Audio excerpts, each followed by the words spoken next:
ओम शांति। हाँ, कई बार हम प्रश्न के उत्तर में कहते हैं कि आप YouTube पर हमारे चैनल पर जाओ और प्लेलिस्ट में आपको सब कुछ ग्रुप वाइज मिलेगा। लेकिन कईयों की कंप्लेन होती है कि हम उसको प्लेलिस्ट में जाने का समझ नहीं आ रहा है और या नहीं जा रहे हैं। तो उसके लिए मैंने यहाँ विधि बताई है कैसे चैनल खोलनी है और कैसे आप प्लेलिस्ट में जाके चूज़ कर सकते हैं। तो प्लीज़ ये विधि फॉलो करो। ओम शांति। अगर आपको मेडिटेशन और हेल्थ की बातों को अच्छी रीति समझना है तो यूट्यूब चैनल है शिव शक्ति मेडिटेशन बीके कुसुम, फिर सब्सक्राइब करेंगे और जो लक्ष्मी नारायण का आइकॉन है उस पर टच करेंगे तो हमारी चैनल खुल जाएगी। वहाँ प्लेलिस्ट में आपको सब कुछ ग्रुप वाइज मिलेगा। साथ साथ लाइक शेयर और कमेंट भी कीजिए।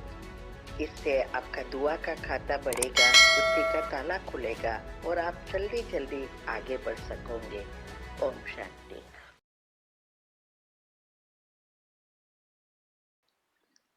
ओम शांति। आपका प्रश्न है कि मुझ में 7 साल पहले बुरी आत्मा ने प्रवेश किया था और फिर मुझे अच्छा हो गया। मैं बिल्कुल ठीक हूँ।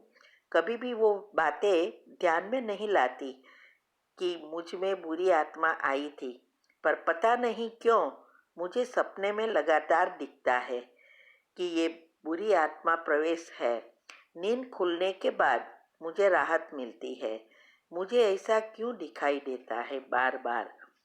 उत्तर है, देखो, कोई भी चीज हो, स्थूल में जब आती है तो स्थूल की चीजों से हम ठीक कर लेते हैं।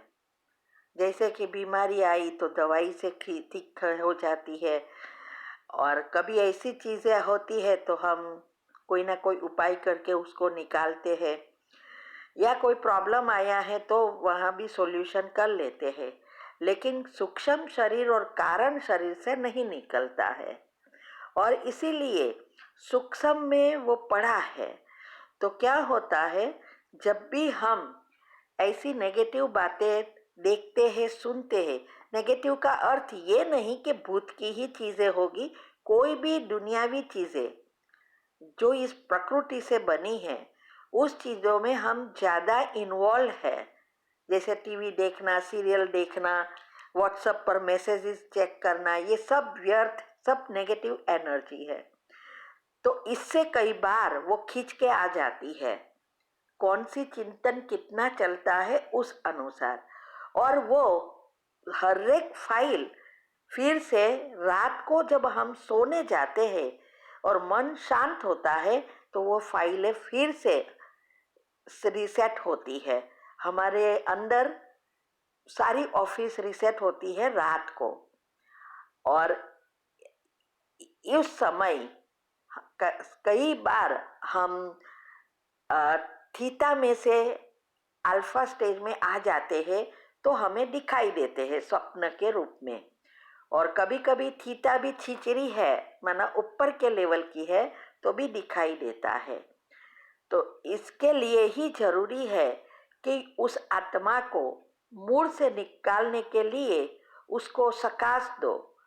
आप योग के बाद, पावरफुल अमृत वेले के बाद, उस आत्मा से क्षमा मांगो और क्षमा दे दो, और फिर अंत में सोचो कि अब इस आत्मा को मुक्ति मिल गई है, हमारे साथ के सब हिसाब किताब चुकतू हो गए हैं, वो बिल्कुल फ्री हो गई है। ऐसा करके आपको जो चाहिए वो सोचो।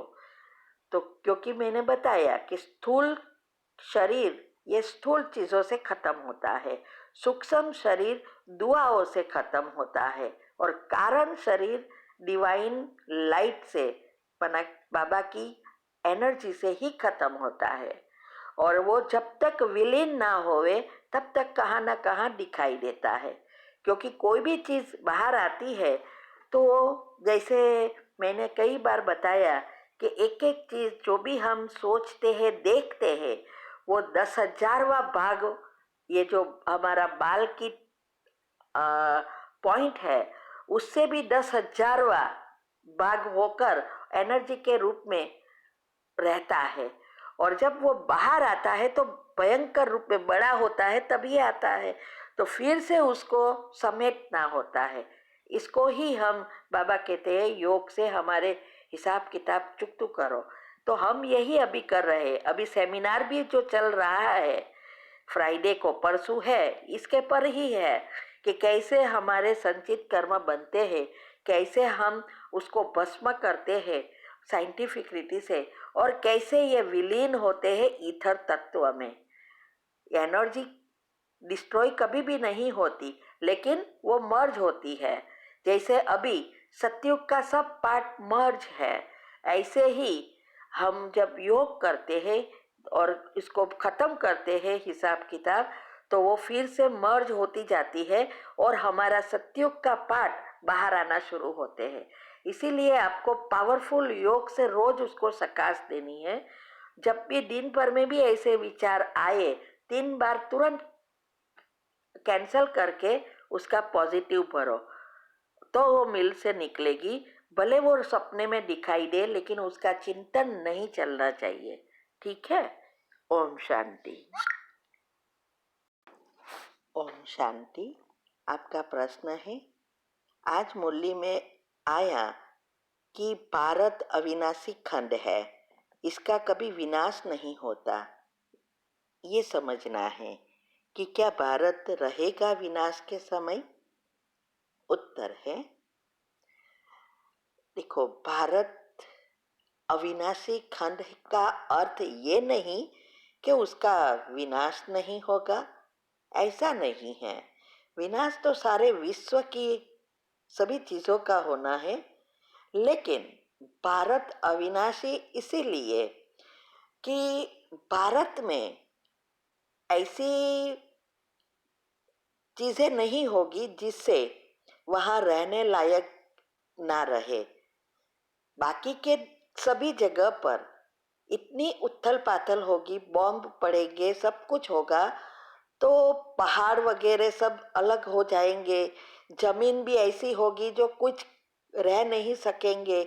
ऐसा वहाँ का वेदर ही सॉरी चीजें ऐसी हो जाएगी। तो इसीलिए कहा कि भारत में विनाश होगा, लेकिन कंप्लीटली ना रहने लायक बने ऐसा नहीं होगा। दूसरा यह है कि भारत में फिर से नया दुनिया आने वाली है, तो उसके लिए थोड़ी आत्माएं भी होगी। श्री कृष्ण के साथ आने वाली या जन्म देने वाली सभी आत्माएं भी होगी। तो कंप्लीटली विनाश वही नहीं होगा, दूसरी जगह पे कंप्लीटली हो जाएगा। और फिर धीरे धीरे धीरे धीरे सब कुछ परिवर्तन होगा।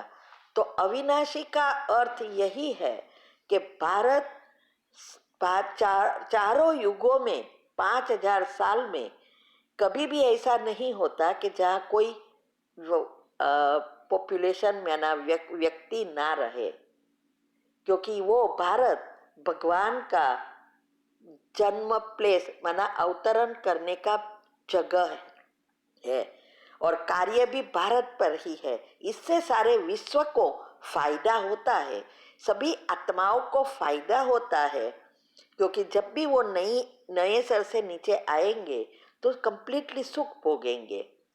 लेकिन अभी जो कार्य कर रहे हैं भगवान आके, वो भारत में ही कर रहे हैं, दूसरे कोई जगह पे नहीं जाते हैं। इसीलिए उसको भारत का भी अर्थ है, बा माना भरपूर, रथ माना ये शक्तियों से, ऊर्जा से, आध्यात्मिक ऊर्जा से भरपूर, इसीलिए भारत कहते हैं। और उसमें भी आप सिंबल देखेंगे तो देवी का है, दुर्गा का है, तो वही तो है हमारी मम्मा राधे की आत्मा। तो ये सारी बातों, ये बहुत गुह्य राज है। तो विनाश तो होना ही है, लेकिन परिवर्तन होएगा। ठीक है। ओम शांति।